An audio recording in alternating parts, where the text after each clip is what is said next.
عرسه مركوسا مالتاي مالتي نعي تناي صمده بزي اخنزازم عرسه مركوسا مالتاي مالتي عرسه مركوسا مالت بإيكونومي درجة عرسنا زخالنا بوتادراوي حيل درجة عرسنا زخالنا بوليتيكاوي دبلوماسياوي منقسقاسنا عرسنا زخالنا كنكون كلنا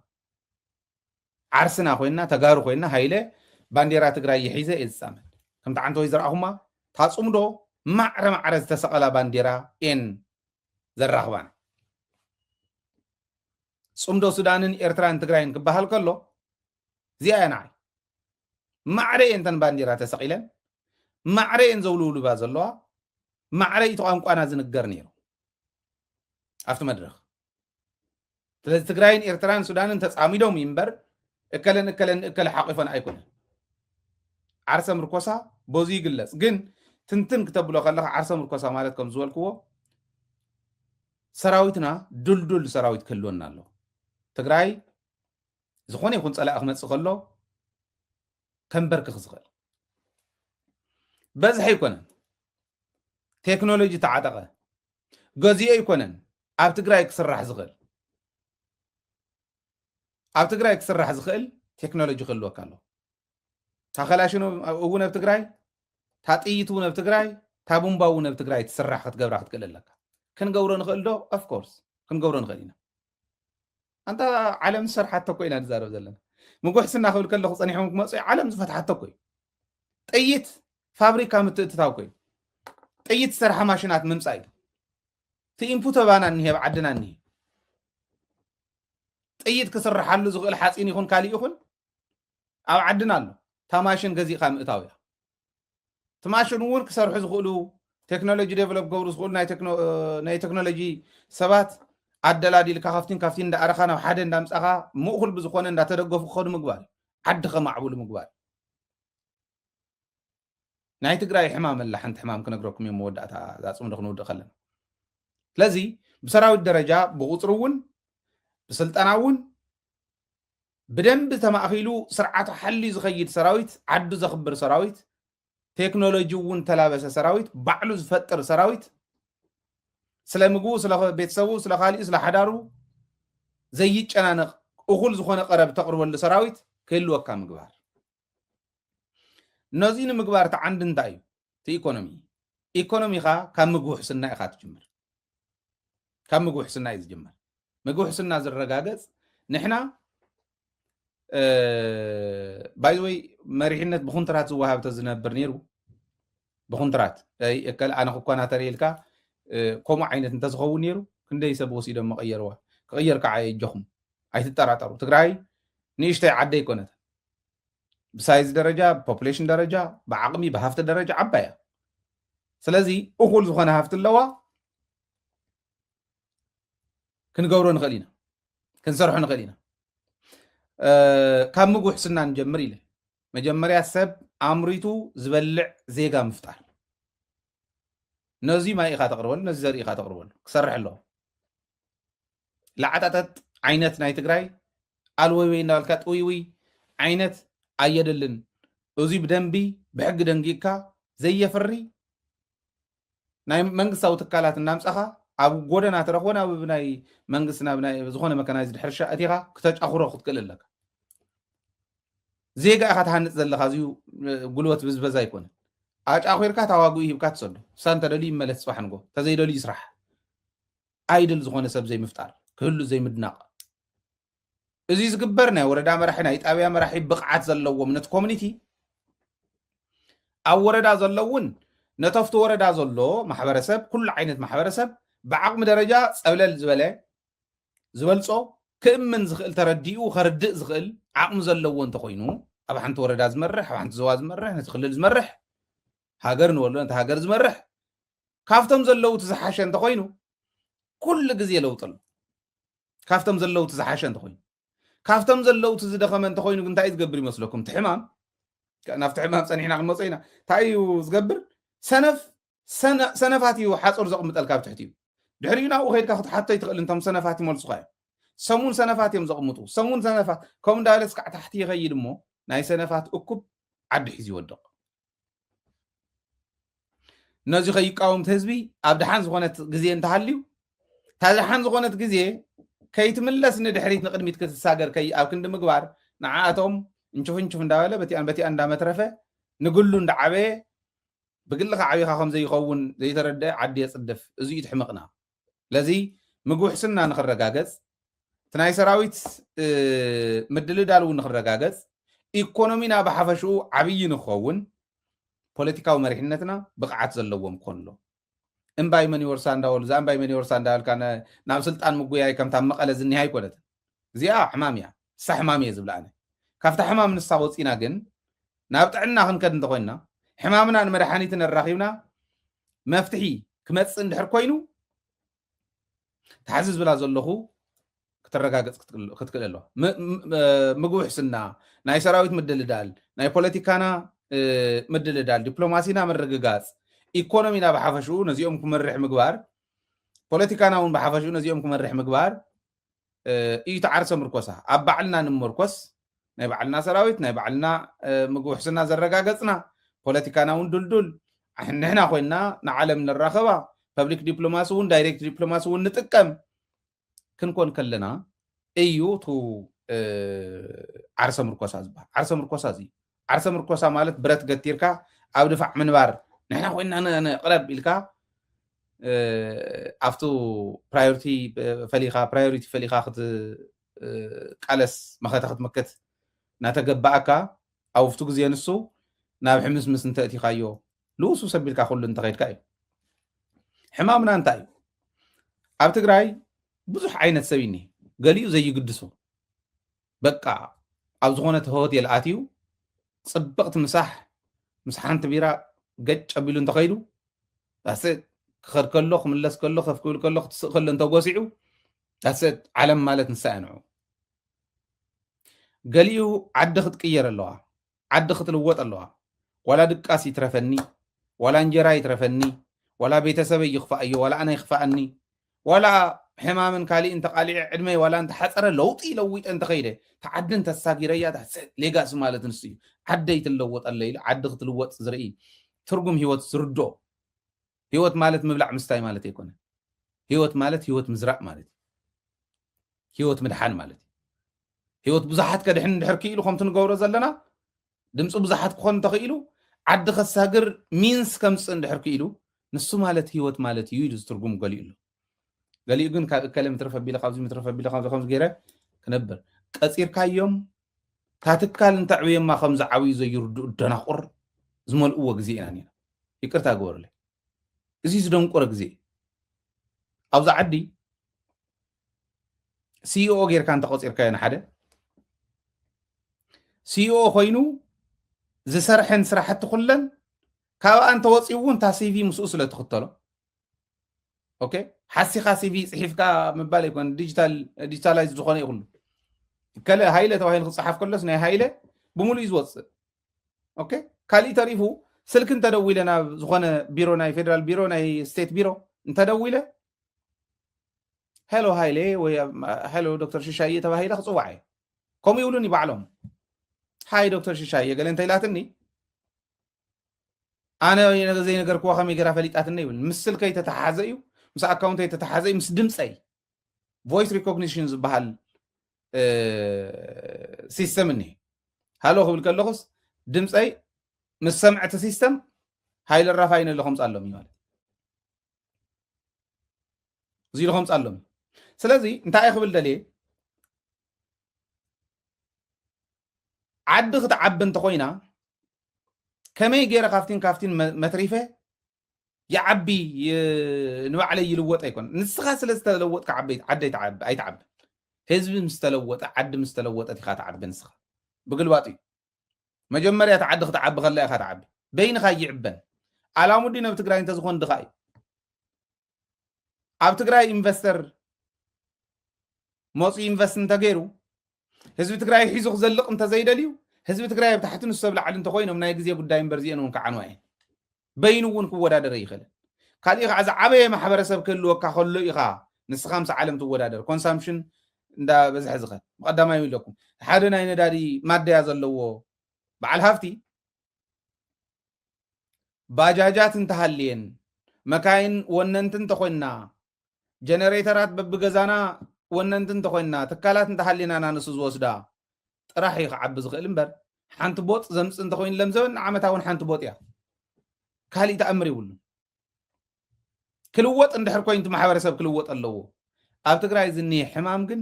እዚ እዩ ማሕበረሰብ ዘይለወጥካ በይንካ ተለዊጥካ ልክዕ ከምዛብ ኩናት ዝረኣና ፍታ ኩናትስ ስሪኦም ለጊቦም ዝኸዱ ዝነበሩ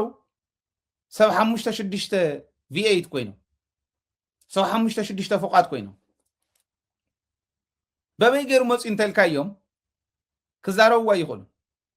ማለት ትርጉም ዘለዎ እውን ይኾን ከም ኢልካ ምሕታት ነዚኣቶም ወሲድካ ናብ እስር ቤቶም ምእታው እምበር ኣብ ትግራይ በይነይ ክዓቢ እዩ እዚ ከዓ ናይ ድንቁርና ምልክት እዩ በይነ ክዓቢኻ ኣይትዓብን ስካዕታ ዘለኻ ክትበልዕ ክትሰቲ ትኾን ናልባሽ ግን እንዳተሰረቕካ እንዳወደቕካ እንዳተላዓልካ እዩ ኣይትዓብን ማሕበረሰብ እውን ይዓቢ እቲ ፕራዮሪቲ ማሕበረሰብ ይዕበን ንስኻ ክትዓቢ ወይ ፓራለል ክትከድ ክትክእል ኣለካ ሕማም ትግራይ እዚ ስስዐ ናይ ስልጣን እውን ስስዐ ናይ ገንዘብ እውን ስስዐ ሕስድና እኒሄ ኣብ ትግራይ መስቀለኛ ሕቶ ናብ ቤት ፍርዲ ከይዳስ ወይ ከይዱ ቤት ፍርዲ መስቀለኛ ሕቶ ክሓተካ እዩ ኣበይ ነርካ እከለኹም ዝክገብር ከሎ ክብለካ እዩ ኣብዚኣ ኢኻ ትብል ናበይ ገፅካ ትርኢ ነርካ ክብለካ እዩ ናብዚ ኢኻ ትብል እናተባሃለ ሪሄርስ ገይሩ ልክዕ ከም ኣክቲንግ ሪሄርስ ገይሩ ዝኸይድ ሓሳዊ ዝፈረየሉ እዩ ነዚኣ ምእለይታ تا بدل تا ونجل 5 ዓመት ተቕፅዕ እንተኮይና ሓሲኑ ዝመስከረ 10 ዓመት ተቕፅዕ ኢልካ ሕጊ ምውፃእ ሓሰት ተጥፍኦ ብኸምኡ ሌብነት ተጥፍኦ ሌባ ዝወሰዶ ንብረት ዘይገዝእ ማሕበረሰብ ክፈጥር ዝኽእል ሲስተም ተምፂኻ ክንደይ ግዜ ኢና ተዛሪብናዮ ዝገብሩ የሉ ኣይኮኑን ግን ነቲ ማሕበረሰብ እንተልሚድናዮ እንተርዲና እቲ ማሕበረሰብና እንተሒዝዎም ዞም ሓቅታት እዚኦም ሌባ ከመይ ነጥፍእ ሓሳቡ ከመይ ነጥፍእ ማሕበረሰባዊ ዕብየት ንክህልወና ከመይ ጌርና ንስራሕ ዝብል ፖሊሲ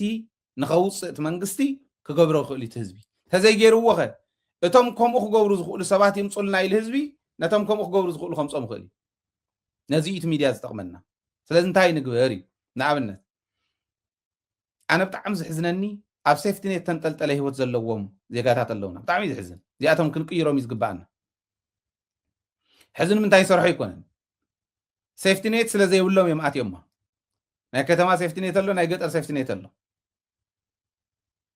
ኣብ ሴፍቲኔት ዝተንጠልጠለ ሂወት ዘለዎም ተጋሩ ኣለዉ ብሓንቲ ለይቲ ክንደይ ሒሳብ ንሕዚ ኢሉ ናይ ሕዚ ሒሳብ 2 ሚልዮን ኣብኡ ኮይኑ ብስልኪ ጣጣጣጣ ኣቢሉ ዝሕልፍ ናይ መስተ ኮይ ኮነ እክብ ኢሎም ሰተይዎ ሰብ ሃፍቲ ከምኡ ከዓኒ ከመይ ጌርካ ኢኻ ስታንዳርዳይዝ ትገብሮ ካብ ሰብ ሃፍቲ እንዳወሰድካ እቲ ናይ ታክስ ጉዳይ ኣየናይ ኢኻ ትላዕለዋይ ድዩ ሚድል ኢንካም ድዩ ዝዓበየ ታክስ ጌርካ ታክስ ወሲድካ ንማሕበረሰብ እትዕብየሉ ነቶም ናይ ሴፍቲኔት ክሰርሑ ኣለዎም ብርግፅ ግን ክልወጥ ኣለዎም ማሕበረሰብ ብሓንሳብ ሒዝካ ይሓፈፍ ትብል ከምዚ ዓይነት ፖሊሲታት እንተጣይሽካ እዩ ታክስ ካት ዝበሃል ናይ ኣሜሪካ ኣብ መረፃ ብጣዕሚ ዕርዮም ዝካትዕሉ እቶም ብላዕሊ ዘለዉ እንተተነኺኦም ሓደጋ እዩ መብዛሕትኦም ዝደፍርዎ ነቲ ሚድል ኢንካም እዩ ንሶም ስግኣት ስለ ዘለዎም እዩ ግን እንተደልዮም ክዓይቁ እንድድዎ እዮም ናይ ሞኒተሪንግ ካፓሲቲኦም ሓያሉ ስለ ዝኾነ ኣብኣና ተሃፍታም ሌባ እዩ ተሃፍታም ምስ ፖለቲከኛ ኮይኑ ይሰርቕ ፖለቲከኛታት ኩሎም ዓቕሚ ዘለዎም ዘይወፅሉ ምክንያት እቶም ሰብ ሃፍቲ ገንዘብ ገይሮም ዘውፅዎም እውን እኒኦ ገንዘብ ገይሮም ዘውፅዎም ድሓር መፅኦም ንሳቶም እውን ምስቶም ብገንዘቦም ዘውፅዎምን ብገንዘብ ዝወፀ ፖለቲከኛ ክሰርሕ እየ እንተዝብለው ዝኾነ እዋን እንተዝልብም እውን ክሰርሕ ይኽእልን ምክንያቱ ቁስሊ ኣለዎ ክነብሕ ይኽእልን ንሱ ይፀገም እንታይ እያ እሞታ መፍትሒታ እንተኢልኩምን ናብ ካሊእ ቅድሚ ምስጋርና ናይዚኣ መፍትሒት ተንዝወፃ ፖሊሲ ከፍፅም ዝኽእል ፈፃሚ ኣካል ንክመፅእ ነቲ ፈፃሚ ኣካል ወጢሩ ዝሕዝ ቤት ምክሪ ክህሉ ምግባር እዩ ኣብ ቤት ምክሪስ እናተታኸሰ ዝውዕል ጭብጨባ ክሰምዕ ከሎ ዝምህርር ዓይነት ኣባል ቤት ምክሪ እንተይኮነ መን እዩ ኣብ ዝኾነት ወረዳ ናይ ዝኾነት ወረዳ ተወካሊ ክኾን ዘሎ መን እዩ ዝውክሎ? ብስሩን እኮ ዓበይቲ ዓዲ ወፃኢ ይሃሉ ውሽጢ ይሃሉ እከለ ብዛ ከባቢ ኢኻ ተወሊድካ ደው ኢሎም ንዓ ወክለና ሕብረተሰብ ክንእምን ኢና ወክለና ግዲ የብልካ ምክንያቱ ክቅየር ኣለዎ እዚ ከባቢ ሌትስ ሰይ ዓላማጣ ከተማ ክትቅየር እንተኮይና ነላማጣ ከተማ ክውክል ዘለዎ ብሉፅ ኣባል ቤት ምክሪ መን ክኾን ኣሎ? ነቲ ወረዳ ወኪል ናብ ክልል ዝኸይድ መን ክኾን ኣለዎ? መሪፃ ክተቅርብ ኣለዋ ማንም ትኹን ውድብ ሕብረተሰብ ከዓ ከም ግሊ እውን ክወዳደር እንተሃልይዎ ከም ግሊ ወክለና ኢሎም ቤት ምክሪ ወኪሉ ከም ግሊ ክኸይድ ይኽእል ክውክል ምግባር ይከኣል እዩ ማለት እዩ ኣብ ናይ ክልል ቤት ምክሪ ከዓ ዘለዎም ብሉፃት ምግባር እዚኣ እያ ብዓዲ ሕማቕ ብቤተሰብ ብክገብረለይ ፅባሕ ንግሆ ከምኡ ክንገብር ከለና ኩልና ኣብ ኣፍታ ዘለና እያ ኢና ንነብር ኣይንዓብን ንኾነ ፎቅ ክትሰርሕ ትኽእል ኢኻ ገዲፍካ እያ ትኸይድ እንታይ ዓበየት ንደቅኻ እውን ኣይትኾንን ክትዕለዋ ካሊእ ኣለዋ ከም እንዳበለ ይኸይድ ዋና መፍትሒ ናይ መጀመርያ መረፃ ደትመፀና ያላ ትሕዝኒ ይሄ ይኮነ መሬትና ምስ ሓዝና እንገብሮ መረፃ ክቕፅል እንድዩ መሬትና ዘይሓዝና ዝግበር መረፃ የለን መሬትና ምስ ሓዝና ስታትስ ኳ እንተ ምስ ተመለሰ ምስ ተረጋገፀ ዝግበር መረፃ ኣላማጣ መን ይወክላ ማይጮ መን ይወክላ ሃገረ ሰላም መን ይወክላ መቐለ መን ይወክላ ተንቤን መን ይወክላ ዓድግራት መን ይወክላ ዓድዋ መን ይወክላ ኣክሱም ሽረ እንዳባጉና በዚ ሸራሮ ሕሞራ መን ይወክለን መን እንተወከለ ነዘን ከተማታት እዚአን ዝሓሸ ለውጢ ክመፅእ ይኽእል መን እንተወኪሉ ንሕድሕድ ወረዳ ነተን 94 ወረዳ መን እንተወኪልዎን እዩ ዝሓሸ ለውጢ ዝመፅእ ኣብቲ ዓዲ እዚዩ ብኣንክሮ ክንሪኦ እዩ ዘለና ህዝቢ ክሪኦ ኣለዎ መን ይወክል ህዝቢ ኣብ ኢድካ ኢድ ስልጣን ክበሃል ከሎ ተታሊልካ እንተኸይድካ ኸይድካ ዘይኮነ ሰብ እንተመሪፅካ ወይ ቤተሰብ እሞ ከምዚ ደኾን ይገብረለይ ንቡና ሽኮር ኢልካ ቡና ሽኮር ኮንካ ከተርፍ ካብኣ ላዕለ ከፈይ ትብልን ልዕለይ ትብልን ገዛይ ትሰርሕን መኪና ይትውንንን ዓዲ እንተዘይዓብያ ዓዲ ክትዓቢ እንተደሊኻ ብስሩ ንባዕልካ ክትዓቢ ዓዲ ክትዓቢ ኣለዎ ሓቢርና ክንዓቢ ክዕብዩና ዝኽእሉ ሰባት ንወክል ብዘረባ ኣይኮነን ከም ሕዚ ዓመፅ ካሊእ ዝብሉ ዘለዎ ቆልዑ እውን ፍለይዎ ናብ ዓመፅ ክንኣቶ ይንደልን በሊሕ ሰብ ምስ ጎረቤት ምስ ናይ ጎረቤት ዓዲ ቤት ምክሪ እውን ክራኸበልና ዝኽእል ነቲ ፈፃሚ ኣካል እውን ወጢሩ ዝሕዝ ነቱ ሕጊ ተርጓሚ ዝበሃል እውን ወጢሩ ዝሕዝ ቤት ምክሪ እቲ ዝዓበየ ስልጣን ናይ መኒት ቤት ምክሪ ናይ ህዝቢ እቲ ዝዓበየ ስልጣን ዘለዎ እዩ ዝብል ዘሎ ስለዚ እስካ ሓዝዋ መላእስ ትግራይ እዚኣ ሓዝ እዚኣ ዝተረዳእትኩም ተረዲኣትኒ ኢልኩም ፀሓፉ ናብ ደደቤት ብግልፂ ዝዛረብ ዘለኹ ክንሰርሓሉ ኢና ረፍቲ መረፃ ክቐርብ ከሎ ንሕና እውን ክንጉስጉስ ኢና ከምቶም ፓርቲታት ልክዕ እንዶም ዕሪና ብዛዕበየ ንዕኦም እንዳሓተትና ህዝቢ እውን እዚኣ ጠቕመካ ህዝበይ እንዳበልና ክንጉስጉስ ኢና እስካዕ ሽዑ ግን ተረዲእኩም ዶ ዝብሎ ዘለኹ ክንፈትሓ እንተደሊኹም ናይ ትግራይ ዓበይቲ ዓዲ ኣለኹም እንዶ በብኸባቢዩ እከለ ክትወዳደር ኣለካ ኢልኩም መልሚልኩም መፅንሑ ቻይና ካብ ህፃንነት ትዕብዮም ንቆልዑ ካብ ህፃንነቶም ፖለቲክሊ ዝበሰሉ እንዳመረፀት ካፍቲን ትዕቢ መራሕቲ ናይ ፅባሕ ንሶም እዮም መራሒ ማለት ታፍታ ቁንጮ ከፍ ዝብል ማለት ጥራሕ ከይመስለኩም መራሒ ማለት በብሴክተሩ ዘሎ መራሒ ይቕምጡ ቴክኖክራትስ የፍርዩ ንሕና ከምኡ ንገብር ንስሞ ይትረፈና ቤት ምክርና ሓዋሓው ዝጨኑ ቤት ምክሪ ወጢሩ ዝሕዝ ብድፍረት ብትግራዋይነት ፍጹም ዘይሕመ ቤት ምክሪ ክህልወና ክንገብር ንኽእሉ እዚኣ ተዓባይ ነገር ክንሰርሓ ዘለና ከም ተጋሩ እዚኣ ክንገብራ ንኽእል ዶ እዩ ጎረቤትና ሰላም ክህልዎም እንተኮይኑ ምስኦም ክንረዳድኣ እንተኮይንና ብሱል ፖሊሲ እውን ኦቨርናይት ተውፅኡ ክሓድር ዝኽእል እንድሕር ደልዩ ፒኤችዲ ስለ ዝሓዘ ከይመስለኩም ማስተር ስለ ዘለዎ ይኮነ ከምኡ ስለ ዘለዎም ከይመስለኩም በሳል ንዓዶም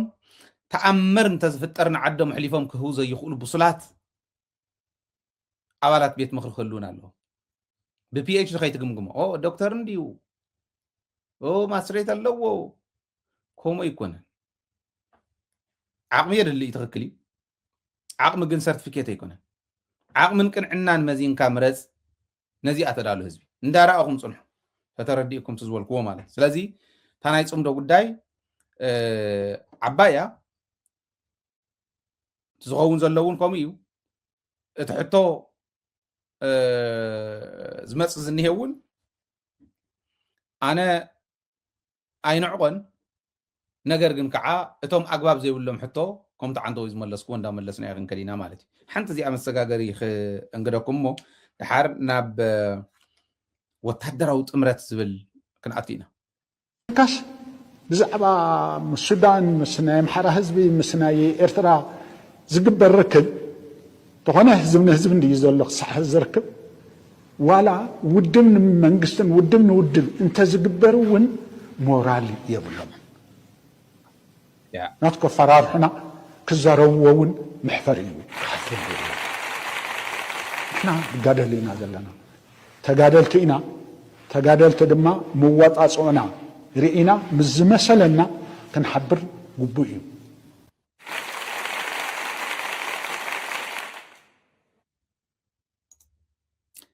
ودمدني سلصمدو يزارب زلو مزمسلنا كنحبر قبونا نقالسينا زلنا مس بيبي خوينوم سلصوم دخ نغرنا سلمس من كنراخب لنا زبل كنغرنا مورال يبلو مني مورال يبلكم ادب حازو كنبلوم ناي قدني انا وانت قبيله يلو كومي يون كبل صنيح تغالي وتادراو طمرت ملكتي هاجر سوماليا ابز قربا اوان سومالي لاند تبحال اكال كزنبرت ناصنتا رغاغيص الله لالاويت هاجر مخانا تقبيل الله الى اسرائيل ابز عوجت الاوان حدن نزي زي دغفا تقاومت اين نزي زي دغفا تقاومت اين نزي زي دغفا عفتوت اين الى اوصيا دحريو مس يونايتد عرب اميريتس حيال صلئي تفطيرو يونايتد عرب اميريتس كاب سومالي لاند ون كاب سوماليا حمل سوماليا ونو صليلا ኢትዮጵያን ዩናይትድ ዓረብ ኤሚሬትስን ኣብ ዕብዳን ኣትየን ኣብ መከራትየን ድሓር ምስ ዝተፈላለዩ ሃገራት ንኣብነት ምስ ሱዑዲ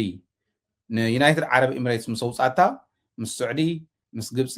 ምስ ኳታር ምስ ቱርክ ከዓ ሓድነት ፈጢራ ሶማልያ ትኸደላ ሓድነታ ኣብ ምንታይ እዩ ዝምስረት እንተኢልኩም ሓድነት ሶማልያ ኣብ ወታደራዊ ኣብ ናይ ድሕነት ከምኡ ናብ ናይ ልምዓት ዝምልከት ኣብ ናይ ኢንቨስትመንት ናይ ወደብ ብፍላይ ሕዚ ሶማልያ ንሶማሊላንድ ሃገርነት ከይትረክብ ዩናይትድ ኔሽን ከይትቕበላ ድሕሪ እስራኤል ሕዚ ኣሜሪካ እውን ተቐቢላታስ ዩናይትድ ኔሽን ክትቅበላ ኣብ ቀረባ ኢለ ዝኣምን ሃገራት መፃየን ሕዚ ዝቕበላ ምንም ጥርጥር የብሉን ኦልሬዲ ተነጊሩሉ መዓልቲ ተወሲኑሉ ዝተገበረ ኢለ እየ ዝኣምን ግን مسزيني امبر مستن نزيز تقبلا نتنا اسرائيل وسانه تقبلا فصوم رخب يبلين الى يونايتد عرب اميريتس وص الى طلا كحليفا كن صوماليا مسكواتر وتادراوي صمدو كنفترلنا وتادراوي طمرت وي كع صمدو كنفترلنا الى انت فراري من الله كواتر بيكم زلا رايو نيشتيا كواتر هذه كواتر كاوي مصيا ناب صوماليلاند ناب صوماليا كتصامد ሞኪራ ዘላ ቱርኩን ለዋዩ ናይ ጦር ቤዝ ግብፅ እውን ከምኡ ስዑድ እውን ሕዝን ከኣቱ ስዑድ ኣብ መንጎ ስዑድን ዩናይትድ ዓረብ ኤሚሬትስን ዘሎ ትፈልጥዎ ኢኹም እዚዩ ናብ ምንታይ ይኸድ ከም ዘሎ ናይ ኣፍሪካ ጉዳይ ዘርእየና እዩ ኣነ ግን እንታይ ኢለ ነዚዩ እንድሕር ሶማልያ ምስ ኳታር ሓሊፋንን እየ ፅምዶ ፈጢራ እንድሕር ትኸይድ ወታደራዊ ፅምዶ ኣብ ውሽጥና ክፍጠረ ይኽእል እንድዩ ንሕና ወታደራዊ ፅምዶና ታሪክና ከልዕል ገና ክመልስ ታሪክና ክመልስ ኣክሱማዊነትና ሰሙን ወነንተ ኣክሱም እዮም ወነንተ ኣዶሊስ ኢና ስለዚ እዚ ንክመልስ እዚ ኣብ ዝምለሰሉ እዋን ዕንቅፋት ዝኾኑ ነገራት ኩሎም ዕንቅፋት ዝኾኑ ኩሎም ከወግድ ዝኽእል ወታደራዊ ጥምረት ምፍጣር ኣይከኣልን ድዩ ከምታ ወዲ መድን ሕዚ ዝበላ ህዝብን ህዝብ ረኽቢ እኒ ሕዚ ካብኡን ላዕሊ ረኽብ እንተገበርና እውን ማንም ይእግደና ንጋደሊና ዘለና ኢሉ ንጋደሊና ዘለና ንሱ ክሕሰበሉ እንተዝኽእል ዝብልካ ኣለና ፀጥታና ክነኽብር ታሪክና ክንምልስ ሰላምን ልምዓትን ክነረጋግፅ ፀላእ እንተመፀውን ሓያልነትና ብተግባር እነረጋግፀሉ ፅምዶ ወታደራዊ ፅምዶ ምግባር ኣይከኣልን ዶ ሕቶ ንሻዕብያ ሕቶ ንሕወሓት ክምልስዎ ይኽእሉ ወይ ክምልስዎ ይኽእሉ ብተግባር ክኾን ይኽእል بمدرب ملأت بخمزي بميديا خون خيل زي قدس جنزيو እንተዝሕሰበሉ ዝብል ሓሳብ ኣለኒ ይተሓሰበሉ ዝነበረና ታሪክ ዝነበረና ጎነፅ ብከምዚኦም እናስተኻኸልና ነቱ ዝተበደለና ክሓስና ክንከደሉ ንኽእል መድረክ ክተዳልው በዚ ኣጋጣሚ የፃውዒት ዘቕርብ ዘለኹ ኣይሆፕ ዓለም ከምኡ እናኾነት ክትከድ ከላ ካብዚ ሕዚ ህዝቢ ንህዝቢ ፅምዶ ናብ ትካላዊ ደረጃ ስጊርና ናይ ሰራዊት ጥምረት ናይ ሰራዊት ፅምዶ ዝፍጠረሉ ክህሉ ኣለዎ ዝብል እምነት ኣለኒ ኣበየናይ ኮንካ ገለ ዝብል ተስፋ ዘቁርፅ ኣይደልን ኣነ ምክንያቱ ክንገብሮ ከም እንኽእል እውን ስለ ዝኣምን እዚ ሕቶ ኣቅሪበ ኣለኹ